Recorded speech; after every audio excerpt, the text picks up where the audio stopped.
should be live now. Hopefully, I pray. How's everyone doing? Gonna wait a little bit before everyone, wait for people to file in before I get into today's topic, which is going to be talking about a... Oh, bloody hell, there it is, my water. Before we get into today's topic, which is going to be around a tweet, actually, that Sargon of Akkad, of all people, Paul Benjamin actually made, and I thought, wow, this is really positive news. To hear this come out of the guy, I mean, it could be just that I've been disconnected for so long, but I felt like what he was saying touched on a lot of my concerns that I've had for a few years, and just to hear this sort of thing coming out of him was quite, I won't say reassuring, but at least, someone's listening, right? And I wanted to expand out a little bit on it, because I think, like a lot of things, this would benefit from a bit more nuancing, specific to the situation in the UK. So we're going to wait for a few people to get in here first. By the way, if anybody has any questions and all of that, please do ask. I'm also going to ask for a few prayer requests. I'll probably bring this up further in the stream. If you're wondering why I'm looking down here, it's because I got the live chat on a separate monitor, so I'm just reading here to see what comes up. Whereas I got the main monitor, which is going to have everything else on it. So first of all, I'd like to ask people to pray for a friend of mine whose dad is about to go homeless. He's obviously in great need. Could you please, if you do your rosaries or you do your divine offices or whatever, please pray for him. And the same for my sister-in-law. She needs a bit of help with work, not because she's failing or anything. In fact, quite the opposite. But how work can sometimes be. So everyone can hear me, right? Please press 1 if you can hear me. I want to be 100% sure I'm not just talking into the abyss. It's certainly coming through on my OBS, but it would kind of suck if that were all it were coming through on. So I should probably announce this through the Discord. I know that you people get mad about the Discord notifications, but you're gonna have to suck it up for about maybe the next, well, God willing, next 20 seconds. Okay.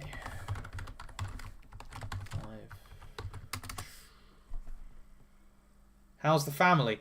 Yeah, it's all right. Baby's getting older. He's a good spirit, so we can have conversations kind of with him now.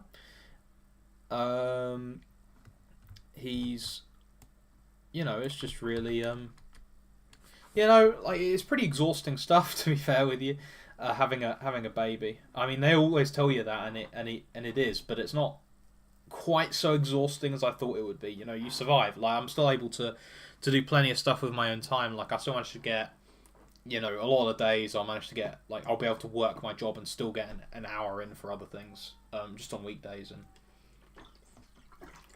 can still travel with the kid and everything around, and it's, I think marriage and family is a really good approach, even just pragmatically speaking, because I don't know if it was simply the grace of the sacrament, but I found that actually being married has made me more productive in a wild way. Obviously, that shouldn't be the reason you're getting married. You should be getting married because God wants you to. But that's just a nice bonus I've found. So we'll now we've got a few viewers. I don't know how many I'm going to get, given that this channel is not often the most active. I'll switch over to the tweet and I'll start going through it and providing commentary, because it really does shine a light. Someone's last time I Lent has been, it's been pretty good. We've been doing a kind of a sort of an Exodus 90 thing on the side with my male my male friends group, and that's been pretty brutal. But I'm actually technically breaking that to do this. I've stopped caring, to be honest. So hopefully I can show the tweet. I've just closed the chat like a complete potato. I almost forgot you were going to live stream. Yeah, share the stream with anybody who you think would be interested. But if they're not, then don't bother. Right. Hopefully we're going to be able to share the stream now. There we go. Okay. Hallelujah. Right. I'm going to quickly open this up again because this is... Actually, no, I can probably just put it up like that. Right, so, the appeal of Britain. And I think... I don't know how okay, so I know from the perspective of certain countries this is very much an idea that exists, and from others it doesn't really. So what I mean is, there are certain countries that have this expectation of Britain and certain that don't. So, for example, right, for some reason, what Indians I know don't have this expectation about Britain, but a heck of a lot of Eastern Europeans do. Like I met a Lithuanian guy that did, I met a Moldovan guy who did. I don't know what the rest of the Russians thought, but there was generally this expectation in a way. Actually, that's not quickly true. That's not strictly true. I had a different expectation. I'll explain once I've read his passage here.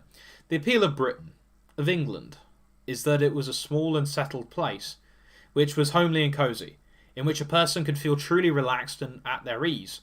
The people could trust one another, help one another, and believe the people in power were actually doing their best. This made us a polished gem among the nations. And yes, this is kind of true. So, bring back character limits. So the experience I've had of Eastern Europeans looking in, I know certainly we grow up in the UK with this kind of expectation. Or at least I did. I don't know if a lot of people did. I think I might have had a weirdly normal upbringing, actually. Eastern Europeans, at least the students I came across, had this expectation that British people would generally be pretty refined people who were generally pretty well educated, and that's kind of the result of the idea of Britain that he's stating here.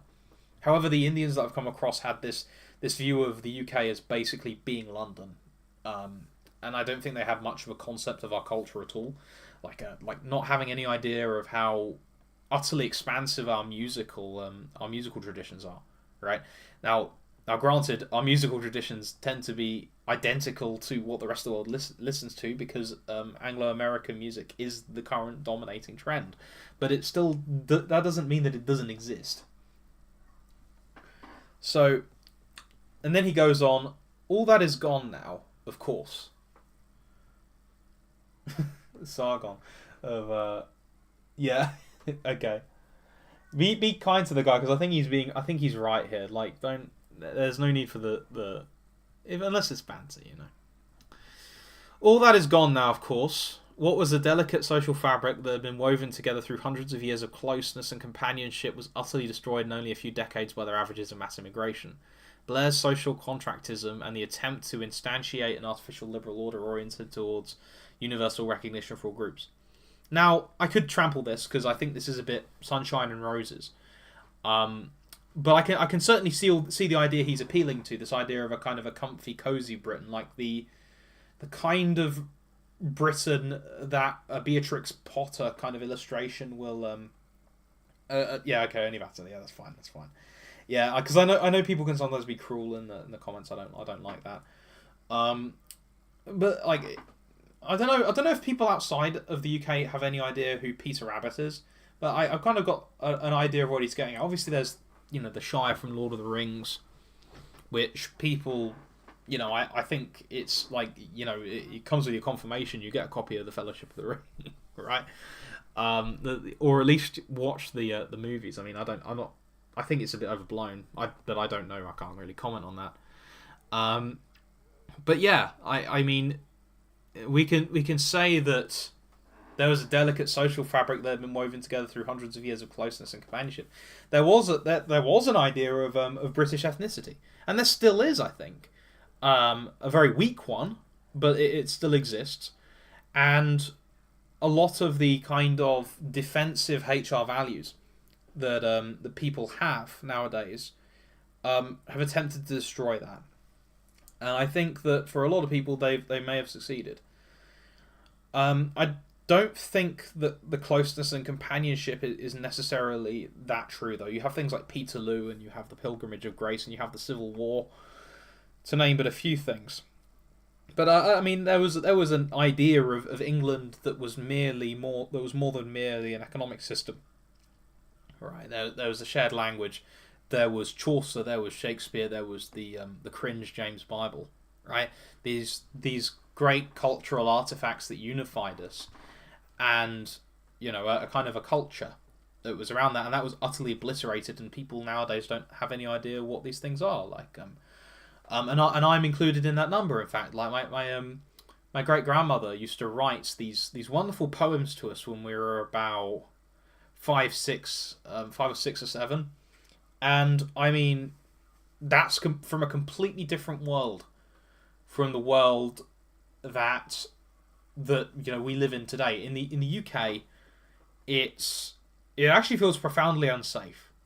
I don't know if I'm speaking for the British people who are watching this. I don't know if there even are any British people watching this, but it's been replaced by something that feels profoundly unsafe, and it's not purely the results of mass immigration. Although I will say that it has gone some way to doing that, right? You have, the Islamic rape gangs, they call them, right? And this isn't something I think comes from Islam. I think it's more of a subcontinental thing, because you have similar things that go on in India as well at the moment. You have these gangs of 6, 7, 8 men who just roam the streets and gang rape in India. And I mean, there was a woman from Brazil who was traveling the world with her husband, and she was even perfectly fine with the Taliban in Afghanistan, but she goes to India, gets raped, because there is a serious problem of rape, I understand, in India. And I wouldn't be surprised if the Pakistani culture that has been such an issue in Rotherham is precisely that. Far be it from it being what was it? We used to call it Taharish Gamir, which was first found in the 1950s in Egypt. Which I find, I mean, that was a weird period in Egyptian history, but it certainly got precedent in the subcontinent. And considering the people who were doing it were from part of the subcontinent, I wouldn't be surprised if it was something like that. But it's a lot more than simply ravages of mass immigration, as I'm sure Carl would concede, because it isn't merely the threat of people who don't speak English, which is a problem, or the threat of gangs of of foreign origin that are the problem. It's not merely a Somali or an Albanian problem. It's not merely a problem of people from Jamaica. It's not merely a problem of those from Pakistan. It's something that's actually cemented itself in the native population in this country. And even if we were to, as people will go on in the comments below, and I'll probably respond to these because I think they're kind of wrong-headed. Even if we were to export all of these immigrants tomorrow, even if we were to take the 20-odd% of the population, including those descended from immigrants who came over in the 20th century, that is the non-white population, and just export them, we would still have a tremendous problem. In maybe not the same way, but in the same way that Japan has a serious problem, regardless of the fact that it hasn't suffered from much in the way of mass immigration yet. Because there's a real problem with the native population, and these problems persist in areas where there are a lot of people of the native population. People in the UK will be familiar with the reputation of Teesside, right? Teesside up north, it's quite a violent place. You have these rundown northern towns as well. You have this crime coming out of the main ethnic groups in the UK. You have problems even with immigrant populations that have probably been with us for a lot more time. You have problems with Irish. You have problems with Now this isn't, of course, to minimise the problem of mass immigration. It's a real problem, because of numerous. I think people have talked about that to death. But the fact of the matter is that we can fixate on the immigration problem, but I think it's a symptom of a much wider problem, which is the problem with the main ethnic group in this country. That is the white British. Okay. So I'm just going to go through the chat. Haven't seen you in forever, or years probably, on stream. Hello. Hey. Yeah, I'm kind of in this void where I feel like God wants me to do more streams, to be honest with you. I feel like it would benefit a lot of people if I were to be more focused online. But to be honest, I've got a job. I've been trying to upskill with stuff related to theology, and I'm outclassed by a lot of people who could do a better job summarizing a lot of theological points. I might start doing lectures on scripture at some point in the next few years, but I'd like to actually get an idea of at least Greek and Hebrew and a bunch of the commentaries before I do anything like that, or maybe at least the commentaries in Latin. Okay, so he's just a cultural warrior to me, and I find it futile. Well, I'm not sure. I'm not sure it's just a cultural issue. I'm sorry. What am I saying? I think that it is a cultural issue, but I think it's a bit deeper than just culture. As I'll get onto, I think, in a minute. I like Sargon when he's not being cultural warrior. The 15-minute city take was brain dead. I don't know what he means by that. What you mean by that, mate? Conspiring that the elites want to lock you into a Hunger Games district is unhinged. I don't know, mate. I don't know. I don't know any of the context of this. Maybe you can enlighten me with the comments. And India and Southeast Asia had issues with valuing women as from conception, including female ectocide, infanticide in Hindu, Muslim, and Sikh communities. Yeah, like India is like the more I learn about India, the more messed up it sounds. India is, I mean, like, far be it from me to, like the Indian government is, I mean, it's kind of like it's like a lot of these colonial governments, or these post-colonial governments, right? Like, there's a lot of brutality that goes on that they don't really talk about. So I mean, the obvious example is the recent assassination of the Khalistani guy in Canada, but that's really the tip of the iceberg. And it makes a lot of sense from the Indian government's position, but it's still evil, right? So, for example, actually, do people actually want to hear the history of India, or do they want to hear more about Sargon? I'll tell you what, press 1 if you want to hear about India, press 2 if you want to hear about Sargon, because I can just shut up if you guys want. But suffice to say, just to sort of go over this, it's the attempt to instantiate an artificial liberal order oriented towards universal recognition of all groups. Like, I mean, I think anybody who's sane knows that can't exist, right? Because like even the 19th century liberals would have presupposed a Christian background. I mean, if not explicitly, implicitly, they needed it. 1, 1, 1, 2. Wow, you'd like to hear about India? Okay, so India, interesting country. Lots and lots of different ethnic groups. Really should be treated as a continent rather than a country. So, at the moment, so when India first dissolved, there was the issue. I mean, I'm piecing things together. I'm by no means an Indian expert. There was fears from the Muslim minority that they would be dominated by the Hindus, and as we've seen, this is kind of this has not been an unwarranted view. So, like, there's lots of communal violence. There was lots of communal violence, not so much now in India. But one of the things that people don't talk about with India and Pakistan, or at least India, in the beginning, besides the partition, which killed like 3 million people, was that not all of India actually joined India initially. There were 2 places at least, and I want to say Pondicherry did as well, which was the French colony in India. I'm not sure what happened there, but there was a little state called Goa, which was a Portuguese colony from like the 16th century. And there was a much larger place called Hyderabad, which was a central Indian Muslim-ruled, what was called a princely state. So when Britain ruled India, it didn't necessarily rule all of India directly. It had a lot of these princely states where you'd have local rulers who were effectively, effectively were vassals of the British crown. And one of the largest ones was Hyderabad. And it was ruled by a Muslim minority over a Hindu majority. And this was slap bang right in the middle of India. So I don't have a map of India right here, but right slap bang in the middle of India.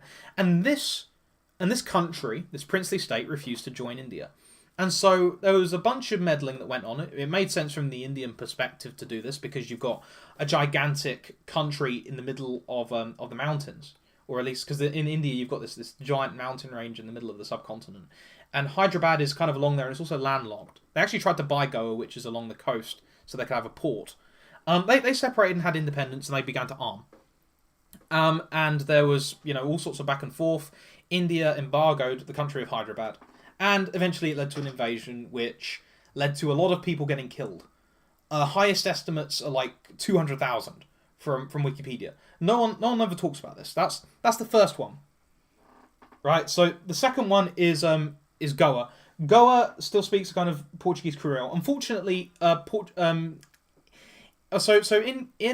Goa they speak a language called Konkani, and this is often written in a Portuguese style, but it isn't actually Portuguese. It's an Indo-Aryan language like Hindi, or Marathi. Um, so so this was the first thing. This was about 1947, 1948, the invasion of Hyderabad, and Hyderabad was annexed. There was reports of Hindus killing lots of Muslims in the process of this. And then you have the situation of Goa. So Goa was, as I said, a colony of the Portuguese, and Salazar was in charge of Goa and the Portuguese Empire at large at the time. And the thing with Salazar is that he was extremely strong on keeping the colonial empire together, unlike the British. We did some things here and there. We fought against communists, and we fought against various. We fought against groups in what is now Yemen. We fought against the Malayan communists. We fought against the Mau Mau in what's now Kenya. But like the Portuguese were much more hardcore on this kind of thing. And eventually, in the 1960s, the early 1960s, the Indians invaded Goa by force. Now, this part of India was extremely Christian as well. I'll get onto why in a second. We'll get into it in a second. They were 80% Christian, and a lot of Hindus nowadays will say, "Oh, Magoan Inquisition," but if they're anything like the Europeans, they probably didn't do that much. But I don't know enough. But anyway, aside. So Salazar commanded the Goan soldiers, the Portuguese and probably Angolan soldiers, because Angola was a Portuguese colony as well, to fight to the last. But of course, Goa, being a puny little country, like very very small little state, I think it's one of the smallest states in India even to this day. They surrendered, and the Indians conquered it, and the result has been the massive influx of Muslims and Hindus into Goa, because Goa is actually the second richest state in India. So to give you an idea of what that actually looks like, the poorest state in India has the wealth of Somalia. It's a place called Bihar in the north. Just generally in the north, maybe slightly to the east, I think. For comparison, the richest state, Sikkim, which is also in the north, has the GDP of Brazil, and Goa is around the level of Sikkim. It's actually richer than the capital Delhi. So what happens is that tons and tons of Goans leave. A lot of them go to Western countries basically. There's Goan communities in London at the very least. There are also a bunch of them in Dubai, and in come a whole load of Indian investors, and lots of Hindus move in, and lots of Muslims move in. And so the population of Dubai goes from 80% Christian to 25% Christian in 60 years. Like you guys, you Western Europeans, like for comparison's sake, the UK, our immigrant population is not even close to that, right? Like our non-white population is like 18%. And and obviously most of those are immigrants that come over during the 20th century. Goans as an ethnicity seem to like really be put against it by this geopolitical movement of affairs. Like it seems like their language is entirely dying. It's very sad. And this moves on to the third thing. Like India, you could argue from an Indian perspective they're securing their borders. I don't think that they can make a very good case for Goa in that case. They could talk about some sort of national manifest destiny, but obviously the South disagrees to the point where Indira Gandhi is assassinated by a southerner. I think it was Indira Gandhi anyway. Then there's the third thing, which is the mass standardization of Hindi, and this is something that happened in Western countries as well during the 19th century. Actually, a similar thing, not the standardization of Hindi, of course, but of the English language. So, for example, in Wales, children could be punished in school for speaking Welsh. Now, I don't know if that's going on in India, but there's an express movement by the Indian establishment to have at least the northern provinces, because this wouldn't fly in the south, speak Hindi. And they will even go as far as to label local dialects as Hindi when they're not. So, for example, Bhojpuri, which is one of the most spoken rural languages in India, that's labelled as a kind of Hindi by the government. And so you've got these wildly variant numbers as to how many people actually speak Hindi, which is supposedly alongside English to be the main language of India. Like some people will say 300 million, some will say 600 million. But the fact remains that in the northern states of India, Hindi is taught, pretty substantially. Okay, so I'm just going to read the chat. So you've heard my rant. I understand why the Indian government is doing this, but it's not. I don't think it's good. Like, I mean, especially with Goa, I think what they did with Goa was quite disgusting, actually. Hello. Yeah, okay. India. Honestly, I wanted to learn more about the Goan Inquisition. Indians feel very salty about it, but as a Portuguese, I know the Inquisition wasn't bloody or inexcusable. I mean, in Europe, people would literally blaspheme inside of secular courts so they could be brought before the Inquisition. Now, the idea that like 60 trillion, like somehow, we could move these same inquisitors across to India and they suddenly became like mass murdering tyrants. I don't believe that. I find that really hard to believe, but then again, I haven't read the documents, right? There was some ethnic movement. There was some, I won't call it cleansing, because I think, actually, you know what, there was, okay, so I'll talk about this. I can't remember whether or not they moved of their own will, or if they were forced. I'm pretty sure they moved of their own will, but the Brahmin caste in Goa moved after the Portuguese occupied it, because they wanted to retain Hinduism. So most of the highest caste actually ended up being the warrior caste in Goa. Lots of Portuguese loanwords can confirm. I can well imagine. Yeah, Goa still speaks. Oh, okay, I've already read that. Is this about Sargon or Sargon? We're going to go on Sargon again, but people wanted me to talk about India. Moluccans have a really fascinating ethnic mythology about being descendants of the Portuguese. Well, you mean like the Moluccans in Malaysia? Thomas the Apostle speaking Portuguese, Che Guevara, right wing one.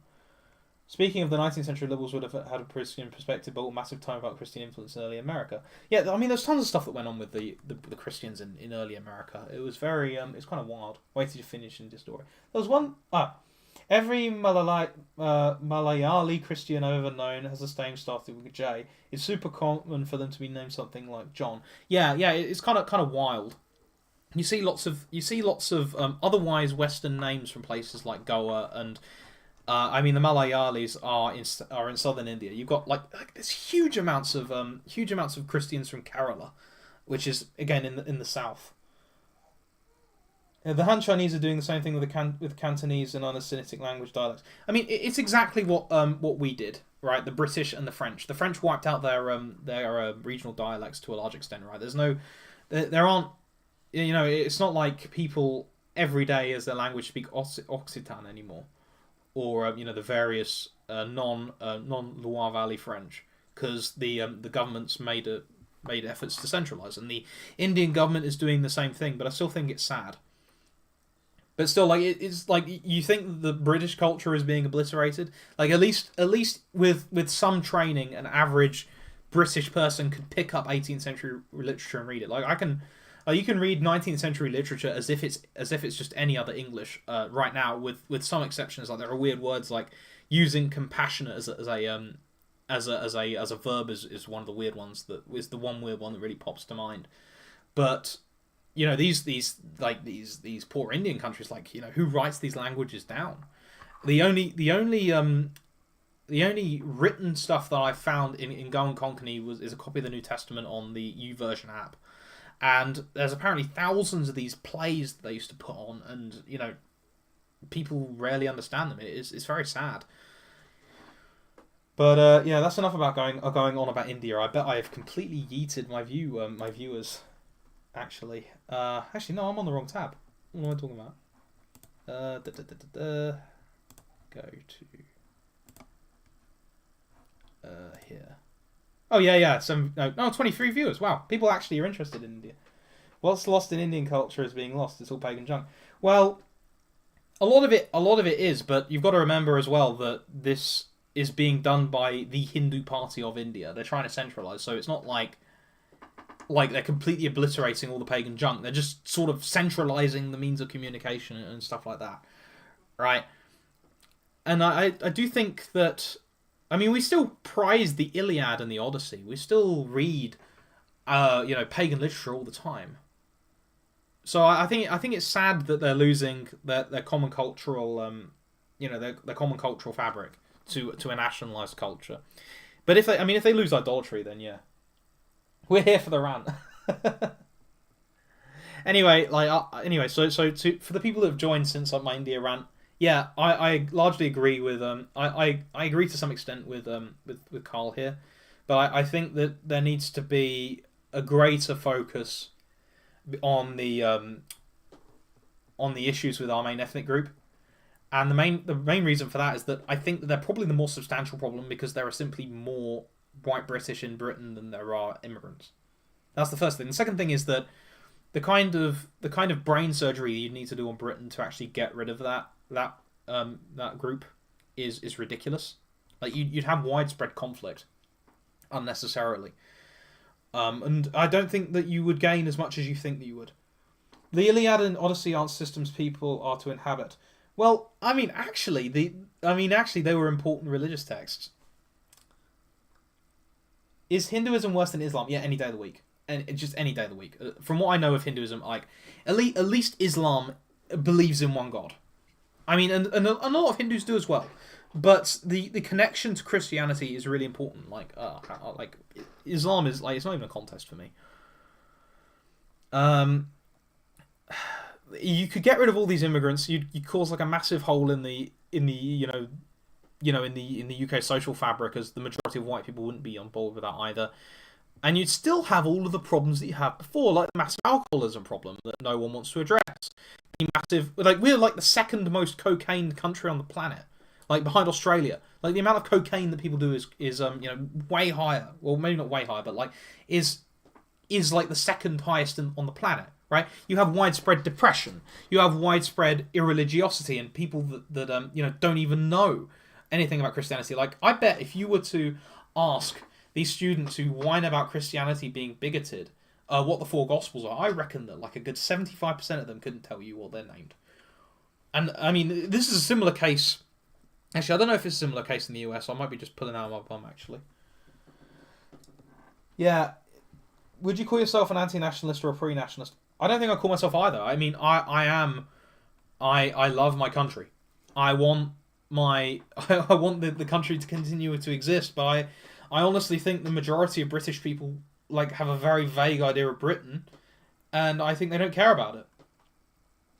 To be quite honest with you, there are the geezers down the pub who definitely do, but what even is their Britain? Like their concept of Britain, is it informed by what our culture has produced? Probably not. I wish it were.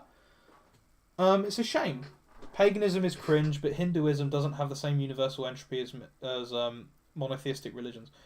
Please elaborate on what you mean. I don't know what you mean. So many Londoners talk about Coke Online. Depressing. Yeah, it's I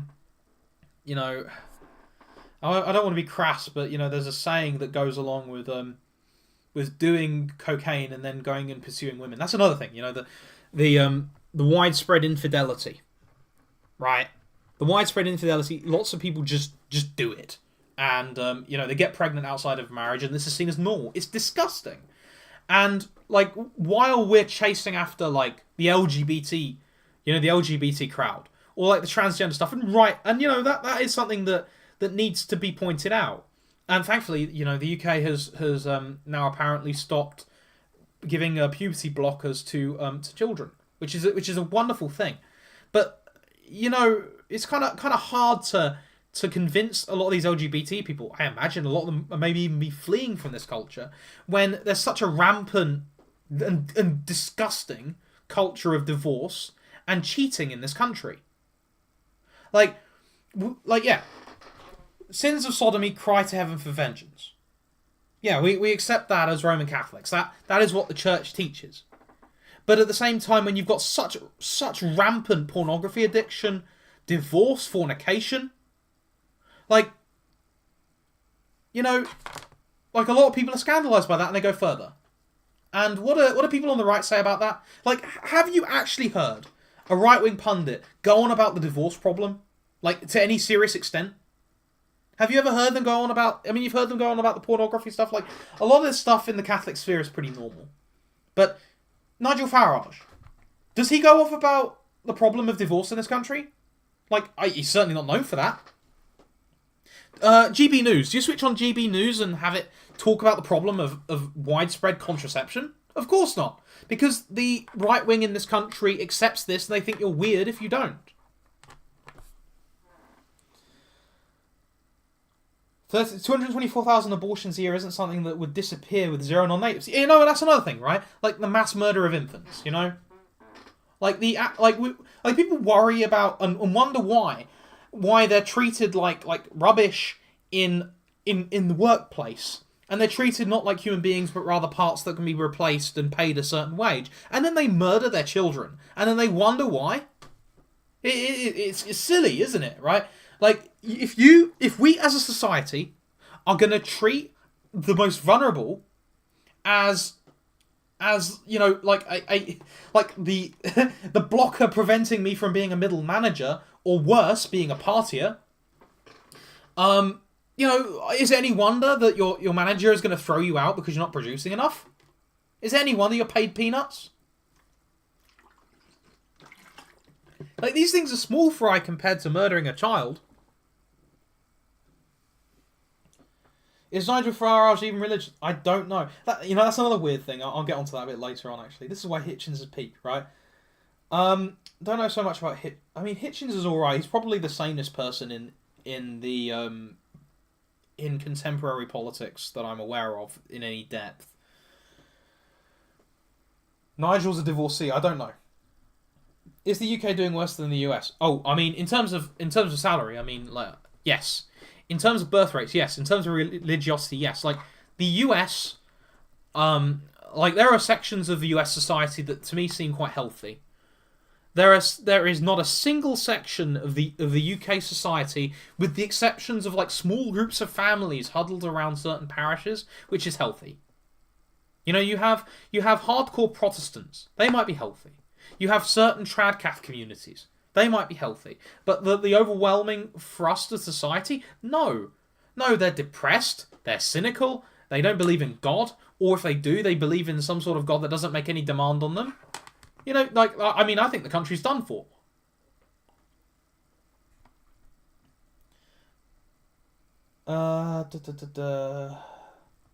Okay, let's continue with what Carl says. We've gone on. Now, nobody feels at home. Everyone feels that they must be on their guard. And Britain is a colder and more depressing place for that. And it is partly due to the fact that many people are coming to this country and they don't speak English properly. They don't know our cultural mores. You know, that's one thing. Many of these people are of goodwill as well, which cannot be ignored, because we were sojourners in Egypt. But a lot of this is due to the degeneracy of the British population at large as well. And this needs to be addressed. Like, you know, when leftists say, oh, well, like, you're complaining about, mass immigration, but, like, look at the sort of, the sort of degenerates you bring along to protest, right? Like, remember, they'll mock people's accents and stuff like that. And it's really arrogant and very irritating, because a lot of these working class people are coming from a genuine place, and it genuinely hurts. And they need to be listened to and acknowledged as human beings. And when they do this, it is hurtful and it's cold. But these working class communities are malfunctioning. And it's sad to say. You know, like my great grandfather, he laid bricks. You know, and eventually they came up. My grandfather came up through military technology, quite frankly. But, you know, there were real working class communities. And what is there now? There's bags. There's cocaine. There's heroin. There's there's weed. Like, what have you got left? You've got hash. You've got divorce. You've got new age practices. That's what you've got. And like, how many of these people have grown up not knowing their fathers? Like, we're sat here, like, worrying about our culture being destroyed by external groups, when the very basic building block of any ethnic group, or of any properly speaking nation state, is completely dilapidated and destroyed because of the failure of the morals of the people. And you know what people do? Nothing. Like, am I supposed to go to Speaker's Corner in front of 500 Pegida protesters, and Tommy Robinson's lot, and say, "Hey guys, maybe you should stop drinking so much." I mean, like, that would probably solve a hell of a lot of problems if people just stopped drinking, because drinking leads to stupid decisions. Or lay off the hash. Or stop having sex outside of marriage. These basic things. Like, this is why I wouldn't be surprised if certain subsections of the subcontinental community are out competing the natives, because for all of their faults and for all of their false religion, at least they're keeping the basics of natural society going. Who's going to tolerate that? Like, I go to a UKIP meetup. I mean, UKIP's dead, and I say, you know what this country really needs? It needs to stop using contraception. How's that going to go down? I'm going to get laughed out of the room. But they don't want to hear it. But it's what needs to be said. Stop using sex as a toy and realize what it's there for, which is for the production and the caring of children. It is to sustain the relationship, that is the caring, between the parents, such that they can raise their children. And what are we using it for instead? Feel funny. Wow, I wonder why we're getting replaced in our own countries.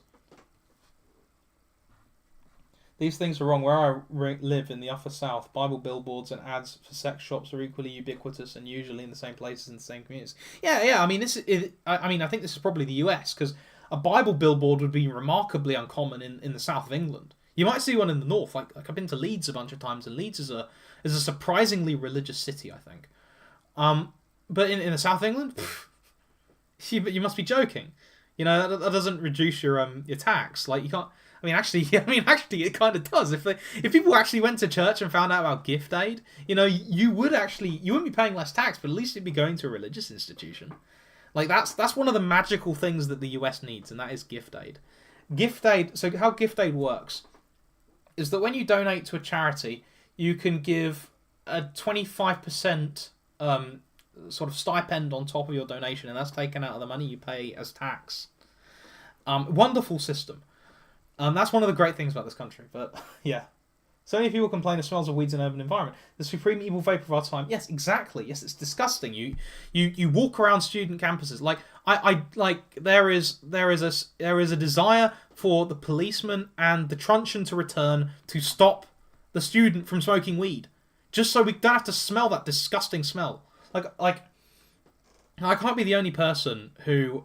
Actually, I'm not going to enrage my audience like that. I'm not going to say this. I'll just continue with what Carla's saying.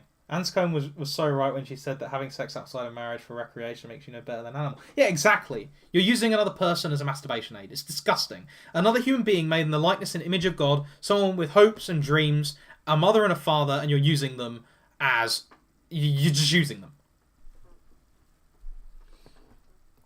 This was not what was asked for, and what nobody knows how to fix this mess. Well, yeah, nobody asked for it, but they asked for it. That's one of the things. This is one of the things that I think that the right needs to really think about, and they probably haven't thought about it, right? Of course, nobody asked for mass immigration. Nobody asked for all of this. Nobody, en masse invited the entire world to replace the ethnic British. But we certainly did things to enable it. We enculturated people. We enculturated our leaders to act in such a way, right? And of course, it only makes sense that immigrants who desire better lives for themselves would try and get to countries where they can better themselves. It's only, it makes perfect sense why you'd have all these international students come to the country with the second, the second best universities on the planet. Like the second best country for universities on the planet, if not first. It only makes sense that they would do this if you gave them that opportunity. What should have been asked is whether this was good for the people. And, we had international students come over, like Mahatma Gandhi was an international student. Chandra Bose may have even been these are Indian independence figures, by the way. May have even been one. I wouldn't be surprised if Nelson Mandela was. That worked. And it's the same for work. Right, you have people who have an opportunity to go somewhere where they can earn a higher wage, one that is massively higher than their home countries, and of course they're going to go take it. Only makes sense. The problem was the state of the ruling class, and that's why, basically. What's the deal with thought leaders not understanding consequences? Same goes for AI. Because we can't predict the future, right? Like I don't think that seriously think that I don't seriously think that Clement Attlee was like twiddling with his moustache in 1945 and thinking, haha, you know what I'll do? You know how I will destroy this crafty Britain? I'll create the NHS and make a gigantic tax well that will malfunction. I think that they had the best intentions and they were wrong. And if they'd stayed faithful, if they'd kept to Christianity, specifically Roman Catholicism, then this situation would probably have not developed the same way. One of the things that's disgusting, that enrages me, is how disgustingly common it is and socially acceptable is to sexually objectify women. Maybe the rad femmes are on some things. Yeah, of course. Like I wouldn't be surprised if a lot of women identify as LGBT just so they don't have to be objectified by pornified men, right? Like you have all of these. I mean, like, what's a woman supposed to feel when she sees someone like Andrew Tate like heading a generation of men? Now, for whatever reason, whatever good reason men think they have for doing that, it doesn't exactly encourage confidence in a woman.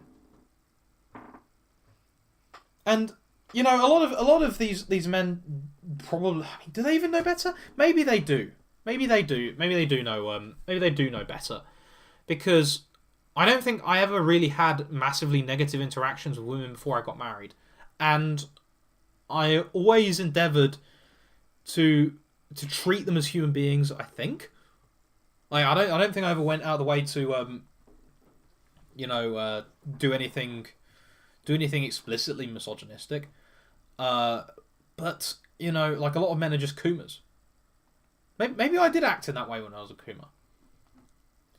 But yeah, Julius Nyerere was an international student. He's en route for beatification. Jinnah lived in the UK for a while too. I don't know who Jinnah is. Julius Nyerere sounds familiar, but I don't know who he is. Okay, so we'll continue. So I honestly think that we get the leaders that we deserve. I think that there was a collapse in faith in the 1960s for various reasons. I imagine the big reason that people don't want to admit is popular culture, because I don't think that it was modernism. I think that the vast majority of people, maybe some people in the church, maybe a lot of people were paying attention in church. I don't know, but I imagine that it wasn't that many people who stopped going to church because they started preaching like, oh well, the Bible's meaning changed. I imagine that would turn a lot of people off. It would certainly turn me off if I genuinely believed that. But I don't know if the majority of people would actually believe that. I think that the bigger issue was the mass sexualization of culture, and this existed for a lot longer than people think, and I don't suggest you do this, by the way, because some of it's really disgusting. But only go to, like, in secondhand shops around the country, you will see various pieces of art that were clearly owned by people who were of an older generation, and they were incredibly sexualized. Like, are we supposed to wonder that their children are apostates when they had such disgusting graphic sexual imagery around their houses in some cases? Of course, like that's going to make someone despair. That's going to make anyone despair, right? Like getting sucked into lust like that. The country is despondent, dilapidated, and decomposing. Yes, largely for the reasons I've mentioned earlier. I don't actually think the immigrants are actually the cause of this. I think they're the result. But there is nothing to be done. I don't think this is quite true. I think like largely as Christian Wagner said, that the solution is just fully re-evangelizing our countries. The answers are out of reach to our mediocre political class, and the public realise that it isn't. The voting won't work. But there is nobody worth voting for because nobody presents a genuine alternative that doesn't seem like pure evil. We'll try and run a political, like a political front that isn't in some way evil. You will wind up everyone. You know. I'd like to run on banning payday loans, because they are disgusting, and they are things that are transparently very able to enslave people. I'd like to campaign on, like, if I were going to campaign, I'd like to campaign on banning pornography. Of course, we can't ban things like contraception and fornication, because 98, if not 99%, maybe not 99%, maybe 95% of the population would completely flip out if we were to do that. So little gains like pornography, limiting the access to pornography, limiting the access to abortion, limiting access to to loans, quite frankly, payday loans, and credit cards. I mean, credit cards might be something that makes people flip, but payday loans at the very least, right? Like maybe you could do something with small steps, but I mean, the ideological motivations of both sides aren't aligned in this way. Like, they're always going to want abortion. They're not going to get rid of gay marriage. They're not going to, they're probably not going to ban. I mean, Labour might ban payday. I don't know enough about Labour, but 0-hour contracts, right? Like, I mean, actually, that's I don't know about them. They've been debated before. Even if some kind of fascist group came to power, they would be unable to bring back the gentle, loving country that once existed here, because their means is alien to this land, and their harsh methods would feel like an invasion. Well, not only that, like, if we were to take a purely Italian fascist route, the core of that is conflict. So of course it's antithetical to any kind of peace-loving system. The only systems available that would actually solve this are religious political parties with explicit religious messages and lots of evangelization. The nostalgia that the right has for the time that existed within our living memories can't be brought back by any of the means at our disposal. Well, as far as I'm concerned, I completely agree with Sargon here. Like classical British culture died. Nobody cares about it anymore. But does that mean that we have to live in these this inhuman hellscape of capitalism, for lack of a better term? That's not me saying that I disagree with the existence of businesses or market economics, but this commoditization of people, like we can do stuff about that. We just have to change people one person at a time, because the situation will never be changed by a vote. It has to be a change of people, because as long as we have the same people, we're going to keep getting the same terrible results. So they have to change, and no politician is going to do that directly. No one is going to want to elect somebody who does what is necessary to change this, and even if they did, they wouldn't have enough time to keep their policies in place to actually do that. Muhammad Ali Jinnah, wasn't the Pakistani guy? Yeah, okay. I thought I recognised the name. Well, actually, no, I didn't actually recognise the name, but now I do. Julius Nyerere was the president of Tanzania, a very good one at that. Michael Collins, yeah, wasn't he the Irish independence guy? People don't realise 60-year-olds are so bad that it makes even Gen Z uncomfortable with their sexual behaviour. Like some of the the entire country is Coomers. It is Coomers all the way down. It's just different kinds of Coomerism. And to be honest, I don't know to what extent the LGBT stuff is even about cooming. Although obviously there's an aspect to it. It feels like this weird identity thing. It's much more about like identifying as something, I think, than just coom. Please leave the stream on your channel. I came halfway through, but I'm hearing interesting things being talked about and would like to listen. No, okay. Managerial system. Okay. So that's I don't know what you mean here, Weber Maristocat. Stone Tots was doxed. So what is to be done? Not much, it seems, as the turnout to elections would suggest that there is a malaise that lies over the people of this country. Exactly. It's a problem of culture. It's the problem of the mindset of the people. They realise that things have gotten out of their control, and so they give up trying to control anything. Things will get worse because nothing can be done to make them better. So why wouldn't you simply leave and move elsewhere? Well, because the rest of the world isn't doing much better. Because, I've considered going to other countries. We could go to, you could go to all manner of other countries. You could go to, the US, which seems a bit better, but you'd lose your culture then. Like, this is still our homeland. This is still the places. These are still the places where we wandered as children through the valleys and through the forests. We have our country houses still. We can go to all manner of these castles. You know, there are some beautiful places, and they've been kept relatively well. Like even in some of the really rough places, right? There are some lovely, lovely pieces of culture, and you know how there are random saints just around the corner. You know, you can't do that in the US. You can't do that in India. You can't do that in Dubai. You can't do that in Israel. You can't do. I mean, maybe you could do it in Israel actually. You can't do that in these more based places per se. You can probably do it in Hungary actually, but you don't. You're not Hungarian. We're not Hungarians. I'm not an Israeli. I am not an American. And in fact, I think a large part of the reason why we're in such a state is because of like the dilapidation of culture, is because people watch hundreds of hours of SpongeBob. Like as children, I watched probably hundreds of hours of SpongeBob that I could have spent doing other things and developing a sense of what Britain is. And you know, like, yeah, you know, it's still our homeland. It's still our homeland. Even if the culture around it is dead, we can still have a little bit of home. Even if it is surrounded by, you know, heroin needles.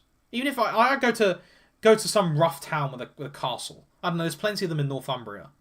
You know, and you know, you step past the needles. You ignore the past. Maybe not the passed out drunk. That's a bit far. And you know, you go and enjoy the castle, which the National Trust has looked after, right? You know, there's still part of it here.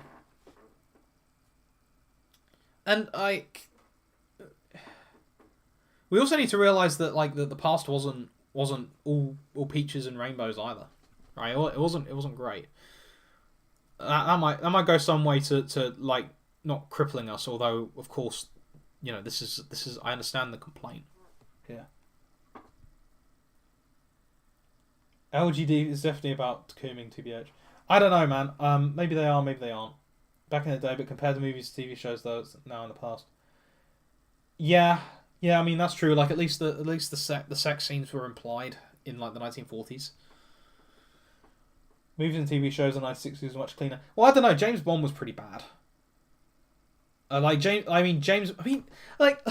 anybody ever sat and looked at the character of James Bond? I mean, the guy's an orphan who womanizes, right? Like, why did we decide to make him role model?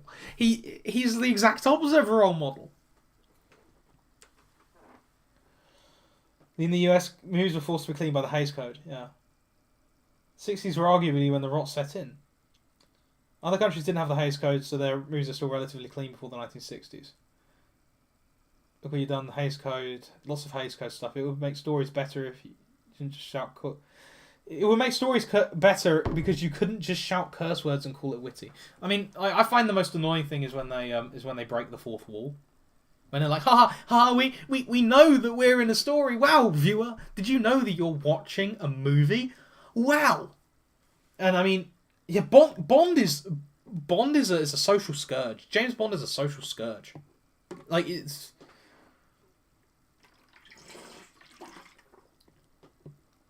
Yeah, they started in the 1960s, right? You had all the Playboy stuff, and like, oh wow, but like, don't you understand? They had like really brainy stuff in the books, in the magazines. I don't care. If you were to attach a naked woman to a copy of Plato's Republic, it would still have something like risque on it. Like, who cares?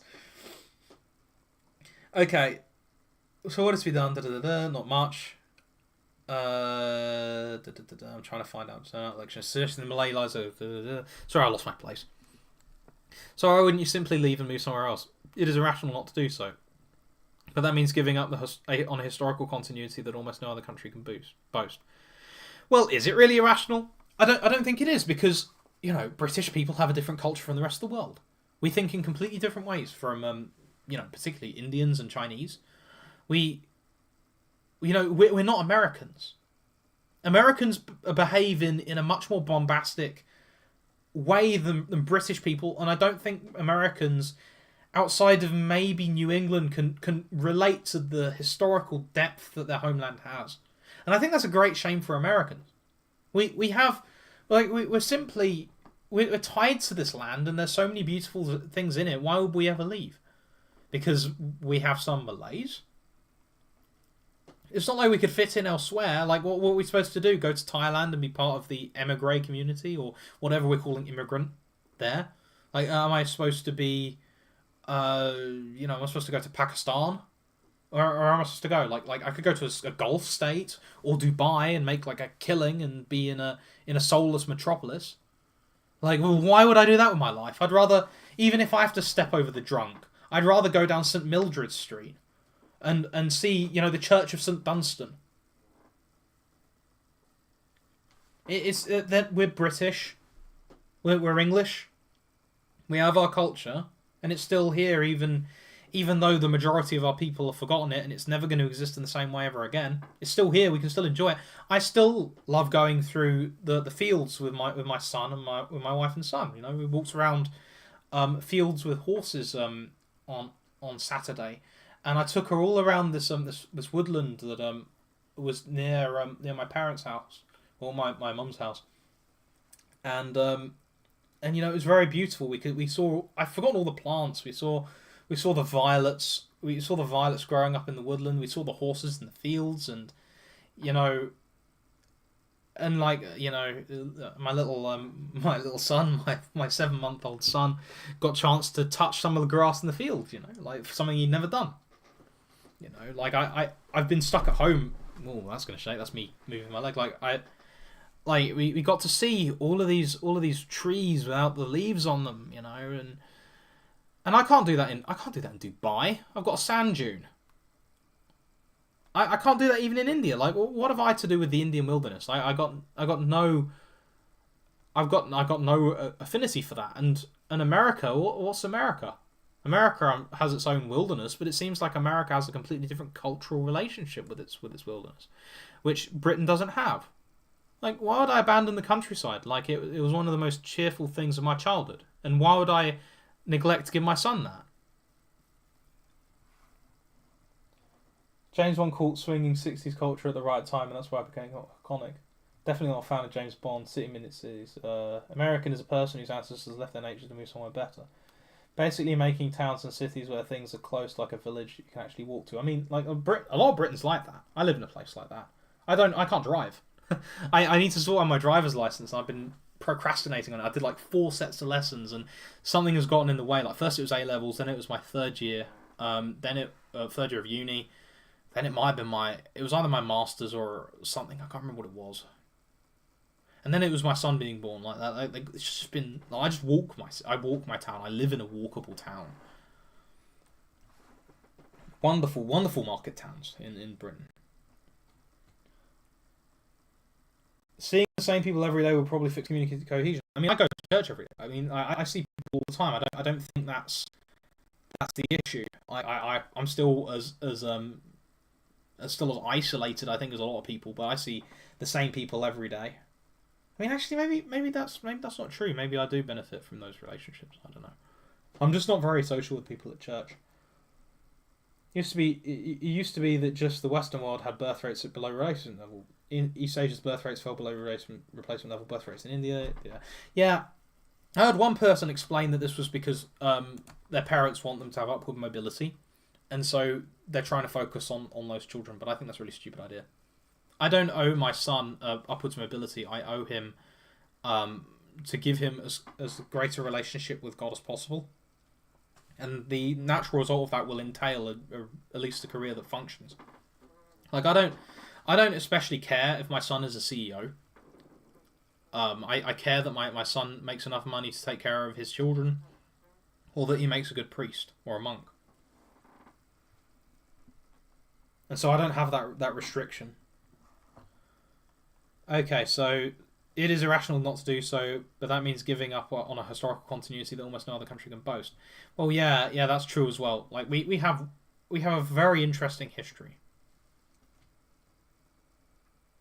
What happens when every country in the world has a shrinking population, with half the population above retirement age and fewer young people reproducing or paying taxes? Well, I mean, it's not going to end well, is it? Let's face it. There's going to be a lot of very lonely old people. I think this is why people in Britain are among the most unhappy in the world. But they just lack the means by which they can articulate the problem. Also, another thing as well, like, as much as I don't like American culture, we think that we're superior to the Americans, and yet we could barely hold on to an island off the coast of China. Like, where do we get off with that? Like, oh, we're such a brilliant country. We're so much more refined than those Americans with our dying empire and our ketamine problem. I don't like that. Like the condescension that we approach Americans with. I mean, like, you Americans, you work your bum off, right?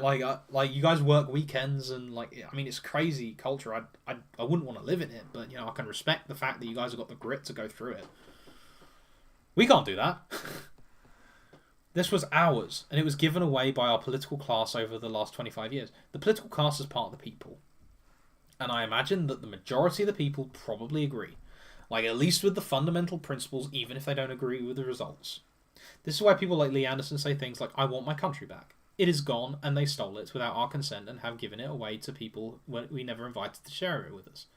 Well, no, we destroyed our own country. Like I say, there are ethnic neighbourhoods where there aren't any British people, really.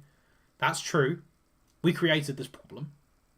The political classes created that problem, but ultimately these attitudes came out of the society, at least the elite society.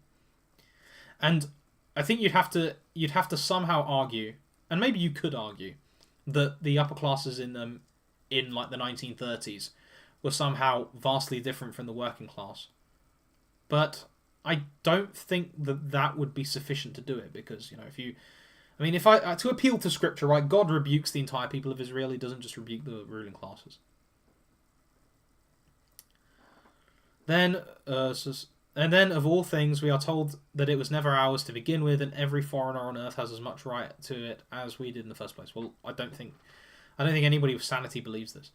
Depression doesn't even begin to describe what I think the British people are feeling at the moment. Like, it's like we need to stop pretending like we're battered women. We brought so many of these things upon ourselves. Like look at the working class, man. Like look at what's happened with all of the drugs and all of the fornication, and all of maybe they're more religious than the rest of the population. I don't know. I doubt it personally. Like, when you abandon God, are you surprised when bad things happen? Like how many people here?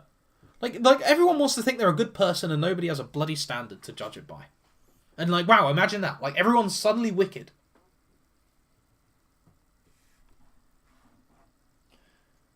Let me see. Bad, dystopian, and corrupt my country is I'm staying here because it's where my father and grandfathers are buried. Isn't really a big of a problem. What happens? Oh wait, I've already read this. The population isn't going to shrink forever. Actually, one black pill I want to tell you guys, like, if we just go on birth rates, the secular population is not going to be surpassed by the Catholic population in the UK for like 6 generations. We need to get out there and evangelize. As a father, how do you plan on protecting your son from this culture? Well, basically, we're trying to find a nice parish, trad parish, and we're going to homeschool. And that's the major plan. There's part of me that's concerned about physical security. And up to this point, I haven't had issues with that. It might emerge at some point. But, I haven't done anything to deal with that, though. I should at some point. Just look at countries like Japan, South Korea, and Taiwan. Parents are putting enormous pressure on their kids to succeed. Kids' entire lives revolve around school. They're utterly miserable. You know what? Another thing I could go on about, the education system in the UK, right? There was a lot of pressure on me to succeed as a kid. I don't know if this was the same for every... Well, I mean, I think it's probably the case for my class, because I am, middle, upper middle class. Quite frankly, I'm like... Actually, I won't say that. But like I went to... I went to what would affect what it wasn't actually a private secondary school, but it was of a similar character, and so there was a lot of pressure on me to succeed academically. And I realize now. I mean, I wasn't as interested and I wasn't as good at school as a lot of people. I think a lot of people were really good at min-maxing the system, but. There were a lot of very genuinely bright people where I was as well. So, yeah. I was much more interested in doing my own thing, and a lot of the time, I think that's actually borne me dividends in a lot of ways. But the problem with the education system is that we're learning so many things all at once that you can't actually get good at any of them, and so you're kind of stuck.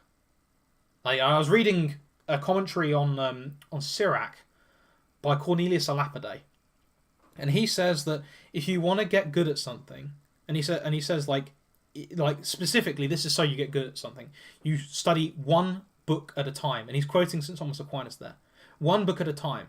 Now, if you're in a standard British secondary school doing your GCSEs, you have like 8 GCSEs. Some have 11. I think I had 9. I can't remember exactly how many. I had science, additional science, maths, English lit, English language, geography, history, German, IT. Did I have another one? Yeah, I think that's 9. I think I did. Did I? I can't remember. Yeah, like 9 subjects at once. There's no way you can expect anybody to get good at 9 subjects over 3 years if you're just doing these tiny little 1-hour chunks.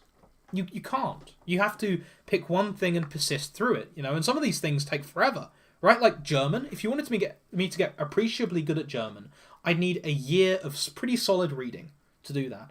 And I know that from experience because that's how I got good at Latin. And so you're forcing students into this situation, and the similar problem happens at university as well, where you're giving people piecemeal information, and they're doing all of these things all at once, and then you're surprised when they don't turn out to be competent. That's not how people used to be educated. You used to have, situations where you'd have, like, even Harvard. I saw something that looked very 19th century where they had 4 subjects in a semester. That was a bit excessive, I think. That might have been the beginning of the system. If you just, if you want to educate somebody effectively, or you want to educate yourself very effectively, pick one single book and just finish it, and get good at it if it's worth getting good at. Oh, is my voice messed up? Oh, might have just been the connection. I don't know. Does my voice sound okay? Press 1 for yes, please. I'm just going to read through the comments since that's kind of throwing me off. The grace replacement is undeniably the biggest problem we're dealing with. Okay, I deny it. There you go. The biggest problem is the degeneracy problem with Western populations, and the great replacement is simply a result of that. I'm going to see if is it the cable? Hopefully that's better. 1. Okay, so I sound fine. Okay, that's good. As I said, problem is importing people while this is happening, changing the demographics of the nation forever. Yeah. Okay, if I sound good, that's good. Don't think we're hardworking in the US. I mean, compared to the UK, I think you probably are.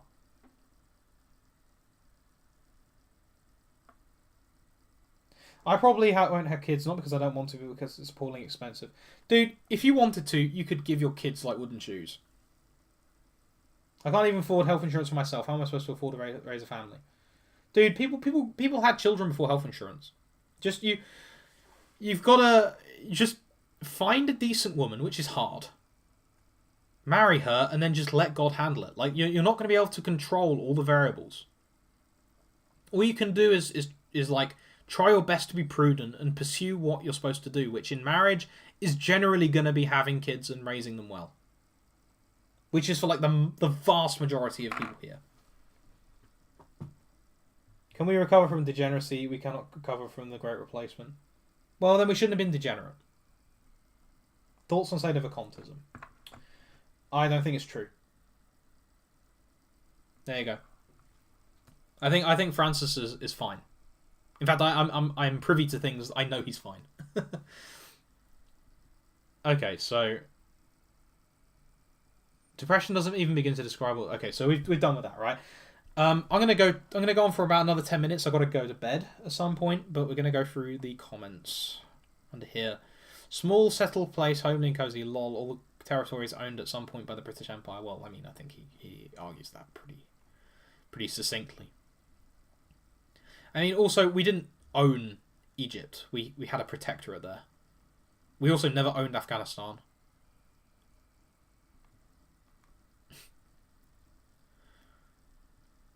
Like the Oregon Territory, I'm not sure about. Pope Michael gets logged by Pope Francis. Mogged. Oh, you're privy to what about Pope Francis? I don't know. I think he's a good guy. We knew how to fix it. Well, I don't think so. Right-wing commentators do this when they reach the end of what the system terms acceptable. Karl can't entertain the actual fix, that's the end of his career, so he instead tells us trying it would feel like an invasion. How unnatural. National Socialism is the cure. Well, you mean the National Socialism where at the Nuremberg rallies there was like rampant fornication among the Hitler Youth, leading to people getting pregnant out of wedlock? You mean the same National Socialist movement with its infamous problems with various kinds of degeneracy I won't mention? Like, do we really think that the government that gave its own tank commanders methamphetamine to fight, like, are we supposed to pretend that, like, oh, we could just embrace this third position stuff? Like, the third position lost, man. Like, at least in this idea, and even if they won, they were degenerate too. Thank you for the stream. God bless you and your family. Thanks. That was my comment. This is absolutely correct. Orwell. Yeah, I mean, the gentleness comes from humility, and a lot of people don't have humility in modern Britain. Like, can you imagine someone like campaigning on "Make Britain Humble Again"? It's just not going to happen. Like, if you want to have a country that is cozy and gentle with no violence, you need people to be moral, and to do that, you need, well, really, I mean, if you want it fully, you need grace. You need mass. You need people to go to mass and believe what the Bible tells them, and what the Pope, in his infallible magisterium, teaches. But we don't have that. And so is it any wonder that there's so many degenerates? I am not depressed, I'm angry and weary, I'm filled with righteous fury and hate for the people who did this from the moment I wake to the moment I sleep. Well, that's no way to live. Like, okay, so now you've got, like this is another problem, right? The right is filled with people who are trapped in literally vicious cycles. Like, who is it healthy for anybody to live in a state of anger for their entire lives? No, of course not. Do I understand why they're angry? Yes. How do you solve this? You become humble. Anger is when you overstep your ego. Right? It's when you overstep and have grasped at things that you think are rightly yours. But, sorry for Brown Gorgon is probably never going to see this, but for people who are like this, right? You don't own this country. You don't own Providence, right? It has been Providence that has put us here, and that has indeed been the result of the habits of the people, but it is still nonetheless Providence. It is largely out of our control. All we can do is do our best. And we have to be detached from the situation, as much as that's hard. As much as this is like being detached from your own family. We have to be detached, otherwise we'll go insane. And we won't be living the virtuous life that God intends us to live.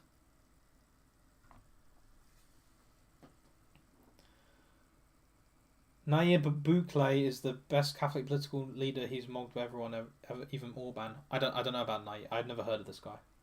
The third position is not completely wrong. Well, I mean, it takes. I don't think there's ever been a completely wrong system. We have a lot to learn and take from them. But National Socialism and most of the bundle of sickest ideologies have major flaws. Yeah, they were founded on. I mean, at least Mussolini's fascism was founded on conflict. That's wrong. You can't have a system that is gentle and kind and merciful if it is fundamentally founded on war, which it was. Go and read the Doctrine of Fascism.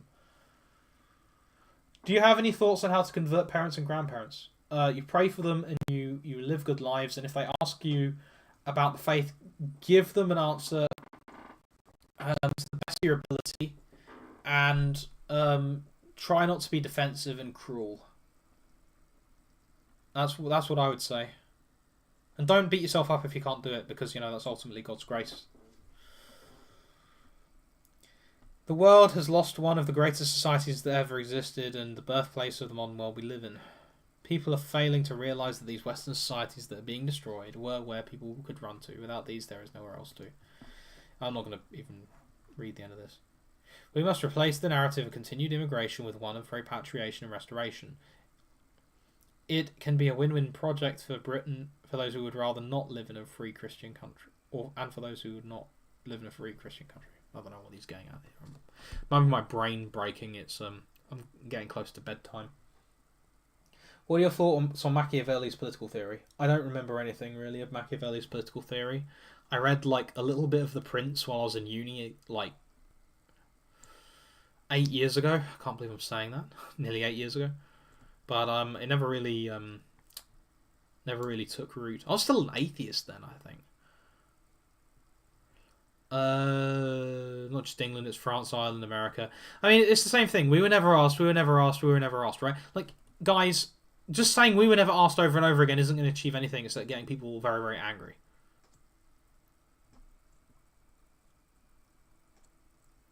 There is a magical fix. All you have to do is reject socialism.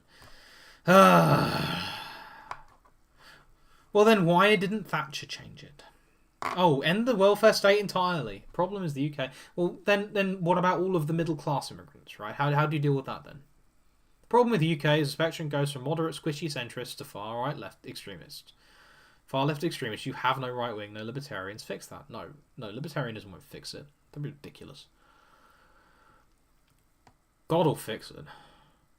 They just lack the means by which they can articulate the problem. We don't lack the means, but the freedom to articulate. Even the Prime Minister is tied in knots by legislated equity speech. People complaining about London. Yep, London is not great. You know, there are parts of London that look like Fallout New Vegas. Some of it's really nice, though. Just deport everyone whose parents were not citizens and who gained citizenship through the EU in the last wave. They're not British and uninterested in being British. I mean, I don't think that.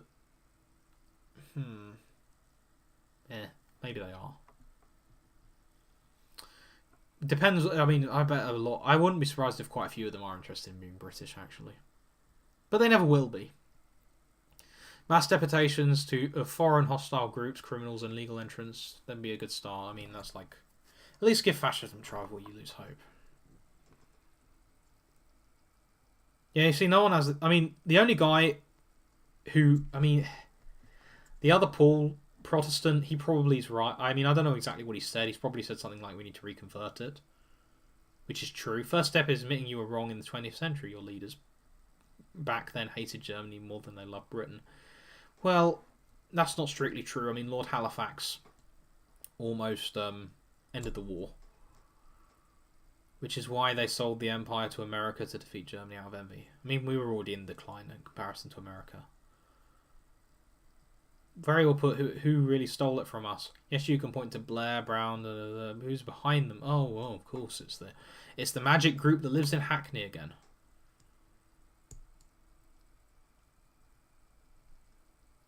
You know, if people found alcohol disgusting, like if you were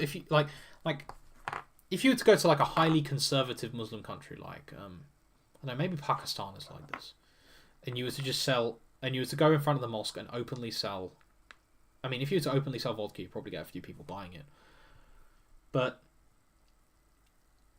you know, if something, you know, I'm not making a very good point. I'm going to shut up. Which parts of London? I can't remember the name of it.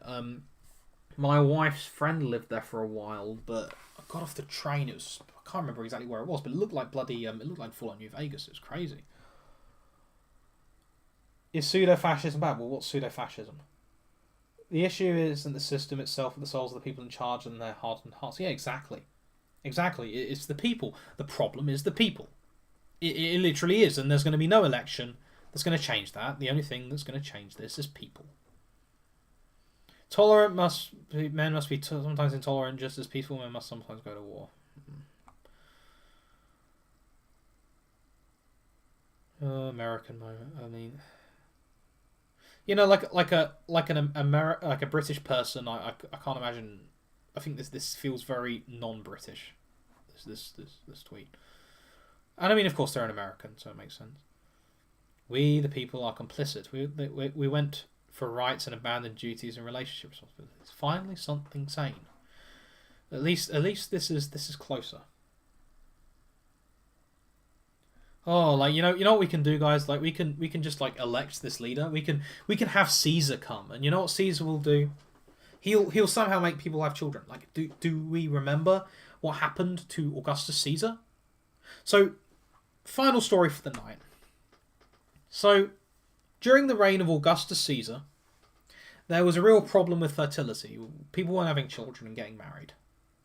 They were being playboys, somewhat like how you'd imagine now. So what Augustus Caesar does is he gathers together a lot of the rich people of Rome. I don't know if it was the Senate, but it was the powerful people, and he splits them into two groups. He splits one group are the ones that are married and have families, or at least are married, and then the other ones are the single people who are the playboys. And he thanks the people who have families, and then he starts tearing, absolutely destroying these single playboy men. Just like completely tears them apart. I can't remember exactly what he said. But you know what happened? Nothing. The Roman culture stayed the same.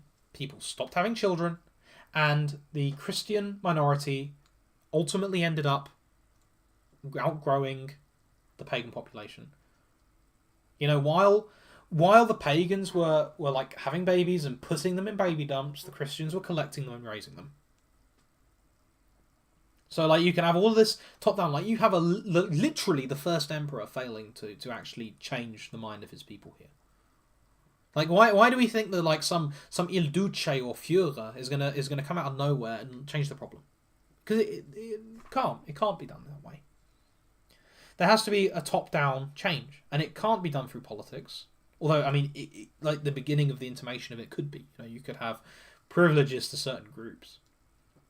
You can have a Constantine or a Theodosius, but it's ultimately a change of individuals, and that's the only way we're going to change this problem. Well, I'm gonna leave you guys to it. I hope you guys are gonna have a good rest of the day. Take care.